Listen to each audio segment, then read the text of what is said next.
Hi అండి, అందరికీ నమస్తే. Welcome to my channel.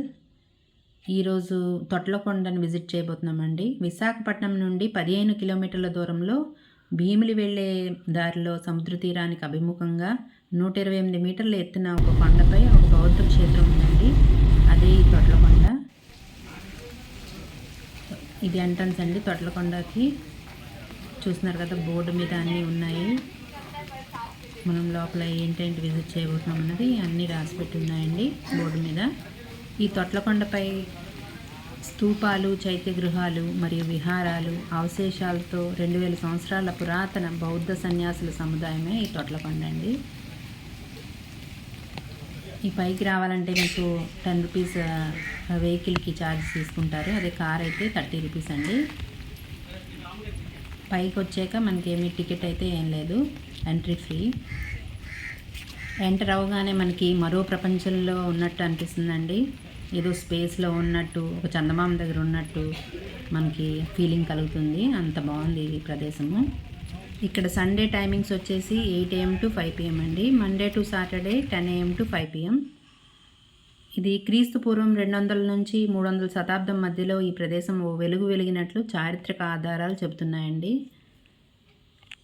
ఈ కొండపై వర్షపు నీటిని సేకరించడానికి రాతితో తొలచిన అనేక తొట్లు ఉండడం వల్ల తొట్లకొండ అని పేరు వచ్చింది.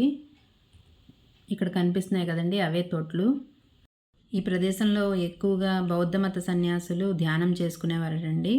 వారు వచ్చినప్పుడు వాళ్ళకి వాడుకోవడం కోసం వాటర్ ఉండాలి కదా, ఈ తొట్లలో వాటర్ నిల్వ చేసి ఆ వాటర్ని వాళ్ళు యూజ్ చేసుకునేవారంట. ఇవి మంచినీటి తొట్లు అని కూడా చెప్తున్నారు ఇక్కడ వాళ్ళు. మరి అది ఎంతవరకు నిజమో మనకు తెలీదు. ఈ తొట్లు అయితే అప్పుడు కాలం నుండి ఉన్నాయంటండి. ఇలా తవ్వి చూడండి, మెట్లు కూడా ఉన్నాయి తొట్లో దిగడానికి. ఈ వాటర్ని వాళ్ళు యూజ్ చేసుకునేవారంట, వంటలకి అలాగే తాగడానికి కూడా ఇదే వాటర్ యూజ్ చేసేవారంట. యాక్చువల్గా చెప్పాలంటే 1976లో వైజాగ్లో నావికాదళం వాళ్ళు నిర్మాణాల కోసం సాగర్ తీరంలో అనువైన ప్రదేశాల కోసం వైమానిక సర్వే నిర్వహిస్తుండగా ఈ ప్రదేశం బయటపడిందటండి. ఈ పరిశోధనల తర్వాత క్రీస్తు పూర్వం 300 శతాబ్దానికి చెందిన హీనయాన బౌద్ధ శాఖకు చెందిన ధేరేవాడ బౌద్ధ క్షేత్రంగా ఈ ప్రదేశాన్ని ఆర్కియాలజిస్టులు నిర్ధారించారు. హీనయాన్లంటే ఆయన సిద్ధాంతాలను, బోధనలు మాత్రమే అనుసరిస్తూ విగ్రహారాధన లేకుండా చారిత్రక కట్టడాల ద్వారా ప్రపంచమంతటా బౌద్ధమత వ్యాప్తిని చేయాలనుకున్న వారే ఈ హీనయాన్లండి. ఆ హీనయాన్ శాఖకు చెందిన బౌద్ధ భిక్షువులు తొట్లకొండ కేంద్రంగా కొన్ని చారిత్రాత్మక నిర్మాణాలు జరిపి బౌద్ధమత వ్యాప్తికి కృషి చేసినట్లు చరిత్రకారులు విశ్లేషణ. ఇక్కడి తవ్వకాల్లో శాతవాహన కాలం నాటి నాణేలు, రోమన్లు వెండి నాణేలు అన్నీ మనకి కనిపిస్తాయి. అనేక ప్రాచీన వస్తువులు కూడా బయటపడ్డాయంటండి. ఇక్కడ మనకి గైడ్ అవన్నీ ఎక్స్ప్లెయిన్ చేస్తారు. ఇక్కడ మెయిన్గా చూడవలసింది ఈ మహాస్తూపం అండి. ఇందులో బౌద్ధ మతం ద్వారా జ్ఞాన సముపార్జన చేసిన ఎందరో బౌద్ధ గురువుల అవశేషాలు భద్రపరిచారంట. మొత్తం 5 భాగాలుగా ఈ మహాస్తూపాన్ని నిర్మించినట్లు చెబుతారు. ఈ మహాస్తూపం తర్వాత ప్రముఖంగా చెప్పుకోదగ్గ నిర్మాణాలు ఇక్కడ నీటి తొట్టెలు. ఇప్పుడు మనం చూసాం కదండి నీటి తొట్టెలు. వాళ్ళు వారి అవసరాల కోసం ఆ తొట్టెలు నిర్మించినట్లు చెప్తారు. అన్ని కాలాల్లోనూ ఇక్కడ నీరు నిల్వ ఉండే విధంగా తీర్చిదిద్దారంటండి. ఆ రోజుల్లో ఎటువంటి సాంకేతిక పరిజ్ఞానం లేకుండా ఇటువంటి నిర్మాణాలు చేయడం నిజంగా ఆశ్చర్యపరుస్తుందని టూరిస్టులు చెప్తున్నారు. వీటితో పాటు ఇక్కడ 64 రాతి స్తంభాలు ఉంటాయండి. ఇప్పుడు మనం చూస్తున్నాం కదండి, ఇవి 64 రాతి స్తంభాలు. వీటిపై టెంట్లు వేసుకొని సమావేశాలు ఏర్పాటు చేసుకుంటారంట. వీటితో పాటు ఇక్కడ చైత్య గృహాలు, అలాగే సమావేశ మందిరం, అర్ధవృత్తాకార చైత్య గృహాలు, గజ వృత్తాకార చైత్య గృహాలు ఇక్కడ ఉంటాయండి. ఇదిగోండి, ఇది అర్ధవృత్తాకార చైత్య గృహం అండి. ఆ పక్కన ఉన్నది గజ వృత్తాకార చైత్య గృహము. ఇవన్నీ 64 స్తూపాలండి. వీటి మీద టెంట్లు వేసుకొని వాళ్ళు సమావేశాలు ఏర్పాటు చేసుకుంటారంట. ఇక్కడ ఫోటోషూట్కి అయితే చాలా అద్భుతంగా ఉందండి. ఇక్కడ క్లైమేట్ కూడా చాలా బాగుంది. ఒకవైపు చిన్న వర్షపు చినుకులు పడుతున్నాయి. వెదర్ అయితే చాలా బాగుంది.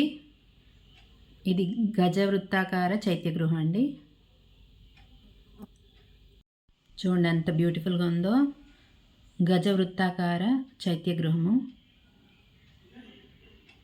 ఇక్కడ వాళ్ళు మెడిటేషన్ చేసుకునేవారంటండి.